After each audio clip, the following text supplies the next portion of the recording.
El equipo legal buscó la ayuda de un pequeño grupo de visionarios benevolentes, compuesto por políticos, generales militares y empresarios que han estado trabajando en secreto para restaurar la Constitución desde mediados de la década de 1950. De alguna manera, dentro de sus filas, un general del ejército estadounidense de 4 estrellas recibió título y receptor de la bancarrota original de los Estados Unidos de 1933. Cuando el caso fue llevado ante la Corte Suprema de los Estados Unidos, fallaron a su favor, dando al general del ejército el título sobre los Estados Unidos, INC. La acción legal se pasó al Comité de Finanzas del Senado y al senador Sam Nunn, quien estaba trabajando por Roy Schwarzenegger. 1991. Con la ayuda de la presión política y del Congreso encubierta, el presidente George H.W. Bush emitió una orden ejecutiva el 23 de octubre de 1991, que proporcionó una disposición que permite a cualquier persona que tenga un reclamo contra el gobierno federal recibir un pago siempre que esté dentro de las reglas del formato original del caso. Puede leer la orden ejecutiva No. 12.778 en la URL a continuación. Orden Ejecutiva número 12.778 Principios de conducta ética para funcionarios y empleados gubernamentales, 23 de octubre de 1991. Según la Ley de la Reserva Federal de 1913, todas las deudas presentes y sucesivas contra el Tesoro de los Estados Unidos deben ser asumidas por la Reserva Federal. Por lo tanto, el equipo legal de reclamos del agricultor pudo usar esa orden ejecutiva no solo para obligar a la Reserva Federal a pagar daños en una moneda respaldada por oro, sino también para permitirles recibir la propiedad legal sobre la bancarrota de United States, INC.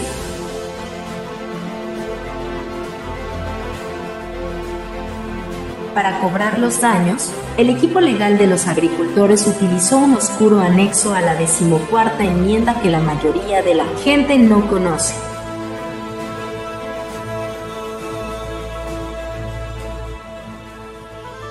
Después de la Guerra Civil, el gobierno permitió a los ciudadanos reclamar un pago a cualquier persona que sufriera daños como resultado de que el gobierno federal no protegiera a sus ciudadanos de daños o perjuicios por parte de un gobierno extranjero.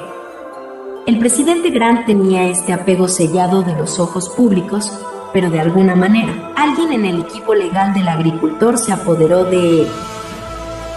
Si lees eso cuidadosamente, especifica los daños por parte de un gobierno extranjero. Ese gobierno extranjero es el gobierno federal corporativo que se ha estado disfrazando al público como el gobierno constitucional. Recuerde que esto se remonta a la Ley Orgánica de 1871 y la Ley de Comercio con los Enemigos de 1933, que definió a todos los ciudadanos como combatientes enemigos bajo el sistema federal conocido como los Estados Unidos. Los jueces y el equipo legal de los agricultores reconocieron lo malvado y corrupto que se había vuelto nuestro gobierno federal y para contrarrestar esto agregaron algunas disposiciones en el acuerdo para volver a controlar al gobierno. 1.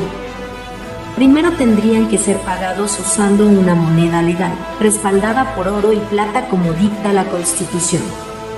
Esto eliminaría la inflación y los ciclos económicos giratorios creados por el sistema de la Reserva Federal. Véase el artículo 1, sección 10 de la Constitución de los Estados Unidos. B. En segundo lugar, se les exigiría que volvieran al derecho consuetudinario en lugar de a la ley del almirantazgo bajo las banderas marginales de oro. Bajo el derecho consuetudinario, si no hay daño o daño hecho, entonces no hay violación de la ley. Esto eliminaría millones de leyes que se utilizan para controlar a las masas y proteger a los políticos corruptos. C. Por último, el IRS tendría que ser desmantelado y reemplazado por un impuesto nacional a las ventas. Esta es la base de la ley Nesara. Cuando el equipo legal finalmente se decidiera por una cifra, cada individuo recibiría un promedio de 20 millones de pesos de dólares de pago por reclamo. multiplicado por un total de 336.000 reclamos que se presentaron contra el gobierno federal de los Estados Unidos. El pago total saldría a la asombrosa cifra de 6.6 billones de pesos de dólares. La Corte Suprema de los Estados Unidos colocó una orden de mordaza en el caso. Eliminó toda la información del registro federal y colocó todos los registros en los archivos de la Corte Suprema. Hasta ese momento, el senador Sam Nunn había mantenido los registros del caso Baskerville dentro de su oficina. Se acordó un acuerdo extrajudicial y la decisión fue sellada por Janet Reno.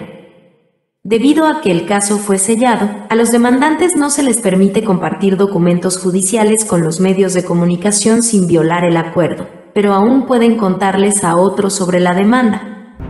Es por eso que probablemente no hayas oído hablar de eso.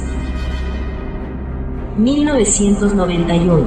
Roy Schwazine se presentó ante un comité del Senado para presentar pruebas de la actividad criminal de los bancos y gobiernos. Les informó cómo la Corporación de los Estados Unidos estaba vinculada al establecimiento de un nuevo orden mundial que daría lugar a un gobierno mundial fascista gobernado por los banqueros internacionales. 1992. Se formó un grupo de trabajo compuesto por más de 300 oficiales militares estadounidenses retirados, 35 activos que apoyaban firmemente el derecho constitucional. Este grupo de trabajo era responsable de investigar a los funcionarios gubernamentales, oficiales del Congreso, jueces y la Reserva Federal. Jefe de operaciones navales, almirante Jeremy Bordard, general David McLeod, director de inteligencia central, William Colby. Descubrieron la práctica común de soborno y extorsión cometida tanto por senadores como por jueces. La actividad criminal era tan desenfrenada que solo 2 de los 535 miembros del Congreso fueron considerados honestos. Pero lo más importante es que llevaron a cabo la primera auditoría de la Reserva Federal. La Reserva Federal estaba acostumbrada a dar órdenes a los políticos y no tenía intenciones de ser auditado. Sin embargo, después de que se les informara, sus oficinas serían allanadas a punta de pistola militar si fuera necesario. Cumplieron con la investigación. Después de revisar sus archivos, los oficiales militares encontraron 800 billones de pesos de dólares en cuentas que deberían haberse aplicado a la deuda nacional. Y contrariamente a la propaganda del gobierno federal, también descubrieron que la mayoría de las naciones de hecho le debían dinero a los Estados Unidos en lugar de al revés. Estos billones ocultos fueron confiscados y colocados en cuentas bancarias europeas para generar los enormes fondos necesarios para pagar la demanda colectiva de reclamos de los agricultores. Más tarde, este dinero se convertiría en la base de los programas de prosperidad. A pesar de estos golpes mortales, el presidente George H.W. Bush y los Illuminati continuaron con sus planes de esclavitud global. En agosto de 1992, los oficiales militares se enfrentaron al presidente Bush y le exigieron que firmara un acuerdo que devolvería a los Estados Unidos a la ley constitucional y le ordenaron que nunca volviera a usar el término Nuevo Orden Mundial. Bush fingió cooperar, pero en secreto planeó lograr el nuevo orden mundial de todos modos firmando una orden ejecutiva el 25 de diciembre de 1992 que habría cerrado indefinidamente todos los bancos, dándole a Bush una excusa para declarar la ley marcial. Bajo el caos de la ley marcial, Bush tenía la intención de instalar una nueva constitución que habría mantenido a todos los que actualmente están en el cargo en su misma posición durante 25 años y habría eliminado todos los derechos a elegir nuevos funcionarios. Los militares intervinieron e impidieron que Bush firmara esa orden ejecutiva.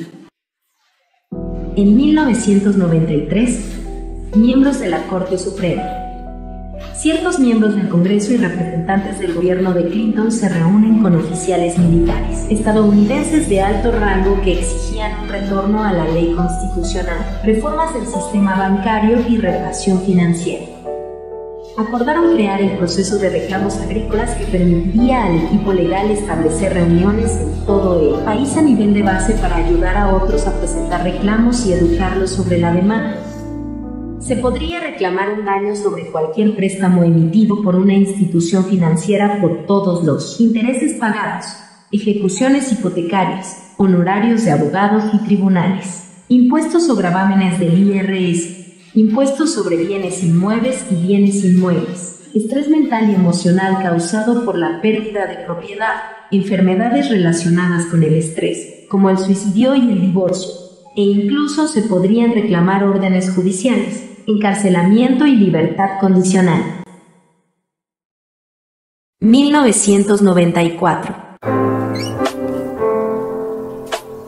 Pero el gobierno de Clinton socavó sus esfuerzos al exigir que las reclamaciones de la granja usaran una forma específica diseñada por el gobierno.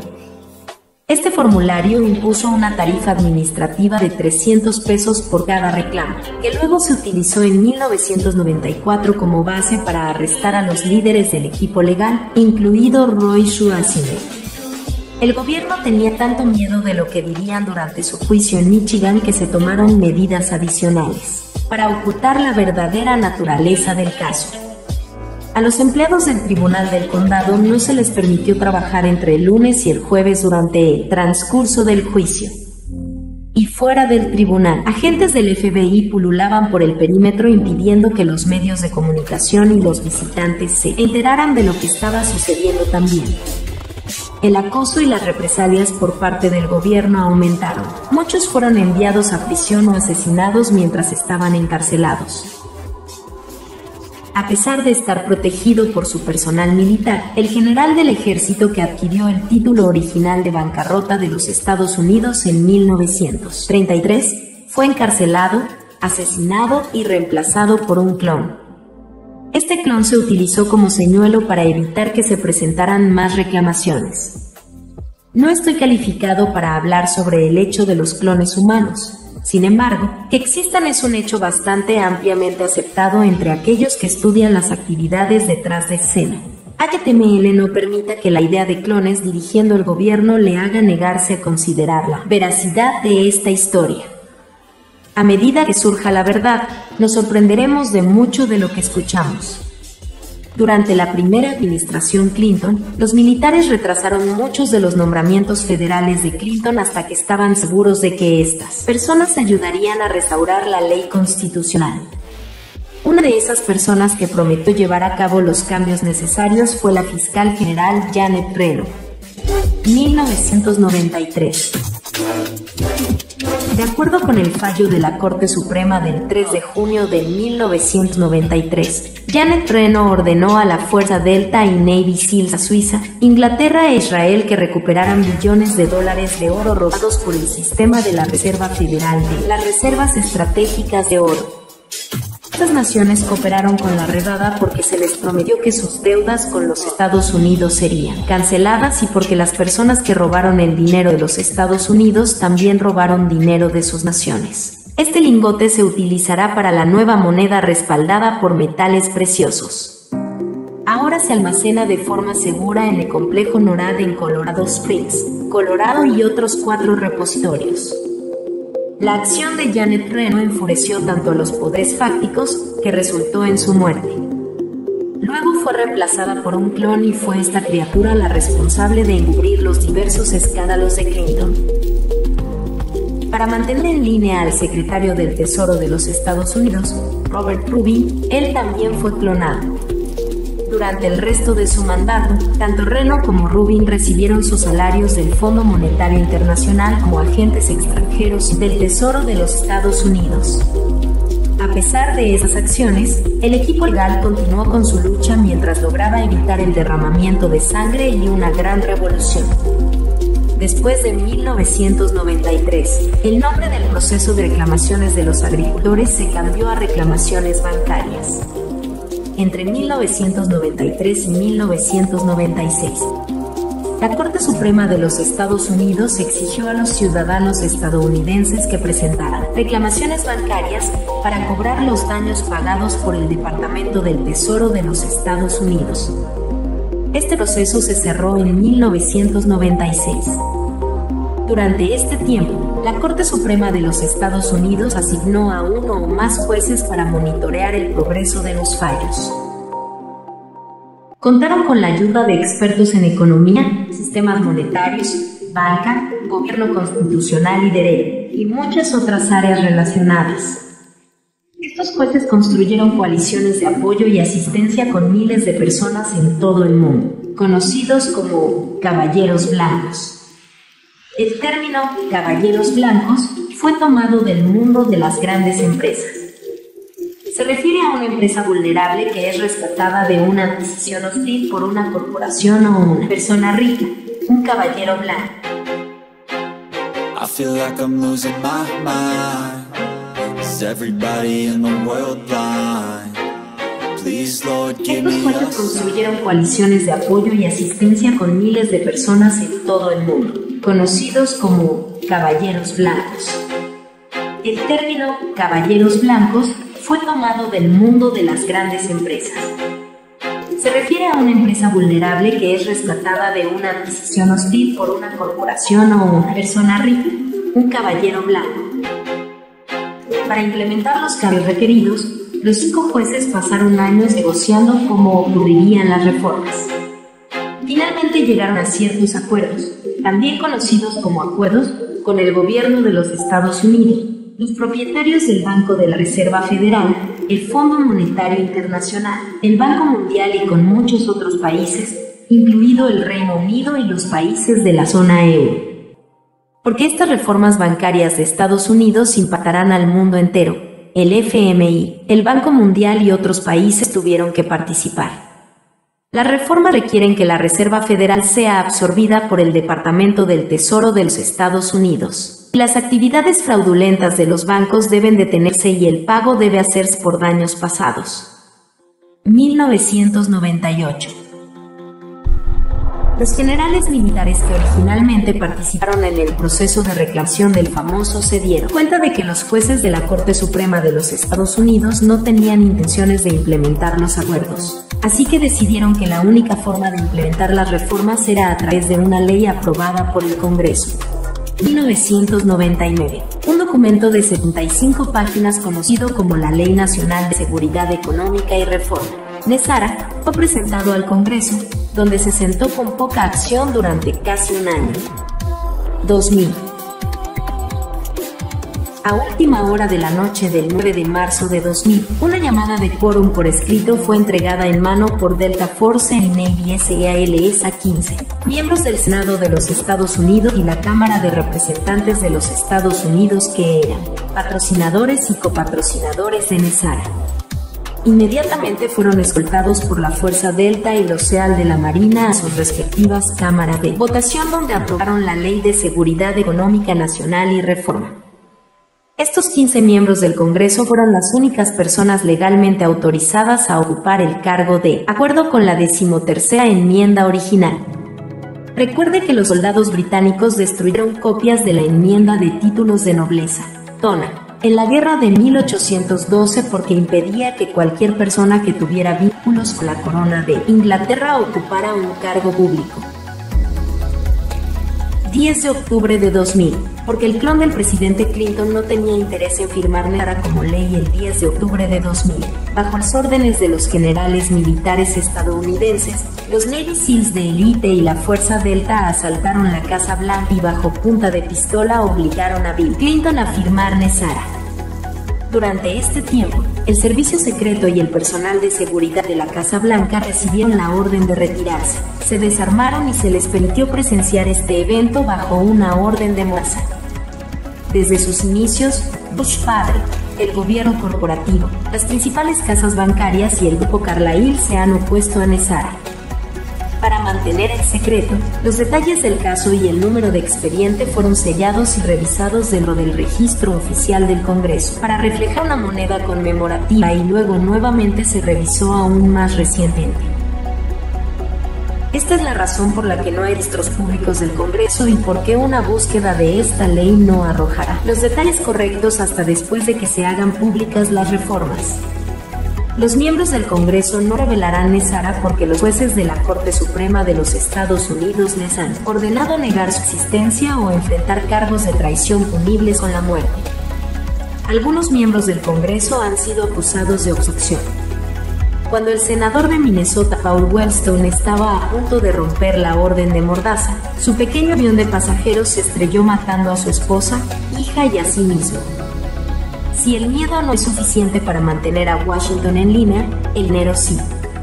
Los sobornos de rutina son ofrecidos a funcionarios gubernamentales por la élite del poder gobierno secreto. No es sorprendente que se pueda encontrar mucha desinformación sobre NESARA en Internet. El artículo de Wikipedia es desinformación total. El proyecto de ley NESARA del Dr. Harvey Francis Barnard, la Ley Nacional de Estabilización y Recuperación Económica, fue rechazado por el Congreso en la década de 1990. El Dr. Barnard era un filósofo de sistemas y había tratado durante años de interesar al Congreso en sus sugerencias de reforma monetaria. Un testimonio del amigo cercano del Dr. Barnard, Darrell Anderson: ambos hombres estaban interesados en la reforma monetaria. 11 de septiembre de 2001. El siguiente paso es anunciar NESARA al mundo, pero no es una tarea fácil.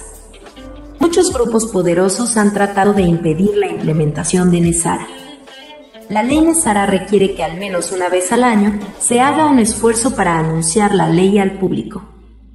Los jueces actuales de la Corte Suprema de los Estados Unidos controlan el comité a cargo del anuncio de NESARA. Estos jueces han utilizado su autoridad general para sabotear en secreto el anuncio de NESARA.